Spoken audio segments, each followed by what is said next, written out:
Hello all. So ഞാൻ ആദ്യം പറഞ്ഞ പോലെ എൻ്റെ നൈക്കിൽ ഞാൻ ആദ്യം പർച്ചേസ് ചെയ്ത കുറച്ച് ഐറ്റംസ് എത്തിയിട്ടുണ്ട്. ഞാൻ ഇങ്ങനെ പരീക്ഷണങ്ങളൊന്നും ചെയ്യാൻ നിന്നിട്ടില്ല. ആകെ ഒരു ഐറ്റം മാത്രമേ എക്സ്ട്രാ ഞാൻ വാങ്ങിയിട്ടുള്ളൂ. ബാക്കിയെല്ലാം ഇന്ത്യയിൽ കഴിയാൻ പോകുന്നത് ഞാൻ റീസ്റ്റോക്കാണ് ചെയ്തിരിക്കുന്നത് കേട്ടോ.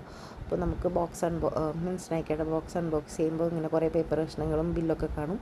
അതിൽ നിന്ന് നമ്മുടെ പ്രോഡക്റ്റ് നമുക്ക് പുറത്തെടുക്കാം. എന്നിട്ട് എന്തൊക്കെയാണെന്ന് നമ്മൾ ആദ്യം കാണിച്ചു തരാം കേട്ടോ. സോ ആദ്യം ഞാൻ വാങ്ങിയിരിക്കുന്നത് പ്ലമ്മിൻ്റെ ടോണറാണ്. എൻ്റെ ടോണർ ഏകദേശം കഴിയാറായിട്ടുണ്ടായിരുന്നു.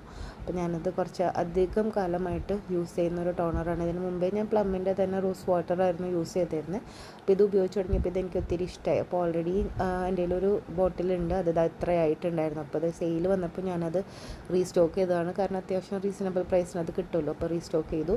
അതുപോലെ തന്നെ ഇപ്പോൾ ഞാൻ പുതിയതായിട്ട് വാങ്ങിയൊരു പ്രോഡക്റ്റാണ് ഫേസസ് കാനഡയുടെ മേക്കപ്പ് ഫിക്സർ വാങ്ങിയിരിക്കുന്നത്. അത് ഞാൻ ആദ്യമായിട്ട് ഉപയോഗിക്കുന്നതാണ്. എങ്ങനെയുണ്ടത് നോക്കിയിട്ട് പറയാം കേട്ടോ.